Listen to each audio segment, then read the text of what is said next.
திண்டுக்கல் மாவட்டம் பழனி தண்டாயுதபாணி சுவாமி கோவிலில் தேவஸ்தானம் சார்பில் விநியோகம் செய்யப்படும் பஞ்சாமிர்தம், லட்டு உள்ளிட்ட பிரசாதங்கள் கெட்டுப்போய் இருந்ததால் பக்தர்கள் அதிர்ச்சியில் ஆழ்ந்தனர்.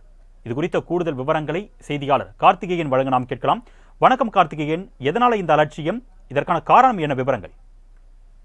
வணக்கம் அர்னேஷ். அருள்படை வீடுகளின் 3ஆம் படை வீடான பழனி தண்டாயுதபாணி சுவாமி கோயிலில் நாள்தோறும் ஆயிரக்கணக்கான பக்தர்களும், திருவிழா மற்றும் விசேஷ காலங்களில் லட்சக்கணக்கான பக்தர்கள் வருகை தரும் நிலையில் திருக்கோயில் தேவஸ்தான நிர்வாகம் சார்பில் பஞ்சாமிர்தம், லட்டு, அதிரசம், முறுக்கு உள்ளிட்ட தயாரிக்கப்பட்டு திருக்கோயில் ஊழியர்கள் வைத்து ஆங்காங்கே கடைகள் அமைக்கப்பட்டு விற்பனை செய்யப்படுகிறது. இந்த நிலையில் தைப்பூச திருவிழாவை முன்னிட்டு தயாரிக்கப்பட்ட பஞ்சாமிர்தம் அனைத்து இன்று வரை பஞ்சாமிர்தம் விற்பனையாகவும் தேக்கமடைந்துள்ளது.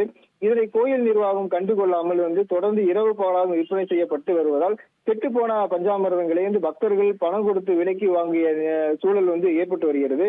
கடந்த 26ஆம் தேதி தயாரிக்கப்பட்ட பஞ்சாமிர்தங்கள் 15 நாட்கள் விற்கப்பட வேண்டிய நிலையில் லட்டு, முறுக்கு, அதிரசம் போன்ற பிரசாதங்களை தயாரிப்பு தேதி இல்லாமல் விற்கப்படுவதால் கெட்டுப்போன வாசனை அடிப்பதாகவும் பக்தர்கள் குற்றம் சாட்டி வருகின்றனர். இதனால் பிரசாதங்களை விற்பனை செய்யும் ஊழியர்கள் பக்தர்களிடம் பணம் திருப்பி கொடுத்துள்ளனர். பழனி உணவுத்துறை அதிகாரிகள், கோயில் ஊழியர்கள், நிர்வாகிகள் தயாரிக்கப்படும் பிரசாதம் தரம் குறித்து உணவுத்துறை அதிகாரிகள் ஆய்வு செய்ய வேண்டும் என பரபரப்பு தெரிவித்துள்ளனர். அருணேஷ், விவரங்களுக்கு நன்றி கார்த்திகேயன்.